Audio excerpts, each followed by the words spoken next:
Hi, I'm Jenny Carlson with The Oklahoman. Big 12 basketball is upon us, and with conference games starting this weekend, that means the college basketball season is near the halfway mark. So, where do the in-state teams stand? In deep doo-doo, that's where. At least that's the case for 3 of the 4 men's and women's teams at Oklahoma and Oklahoma State. The team with the best chance of making the NCAA tournament is the OSU women's squad. The Cowgirls are 12-2 heading into conference play, and their only losses came to highly ranked opponents Ohio State and Michigan State. The Cowgirls have a young squad led by Andrea Riley, and while they will have their struggles in the rugged Big 12, they're athletic enough and talented enough to win at least half their conference games. That would get them to 20 wins and to the NCAA tournament. The formula is similar for the OSU men's team, and while the Cowboys seem like a likely NCAA tournament team, news out of Stillwater earlier this week makes you wonder. Big man Marshall Moses has been suspended after being arrested over the weekend.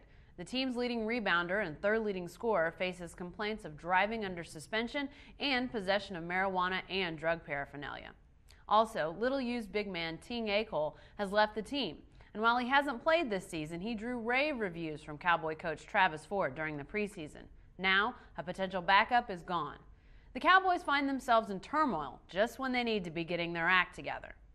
In Norman, the OU men's team has already lost 5 games, so it needs to make up significant ground during conference play.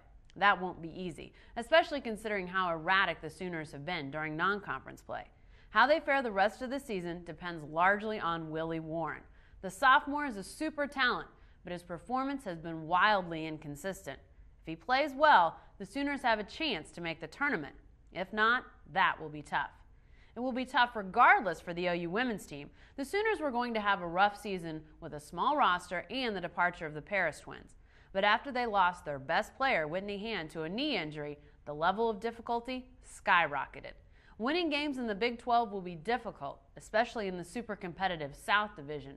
The margin for error is razor thin.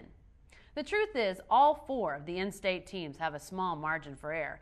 The teams at OSU have slightly bigger ones than their OU counterparts, but really all 4 teams can't squander victories. They have to beat the opponents that they're supposed to beat, and they have to steal an upset victory when they can.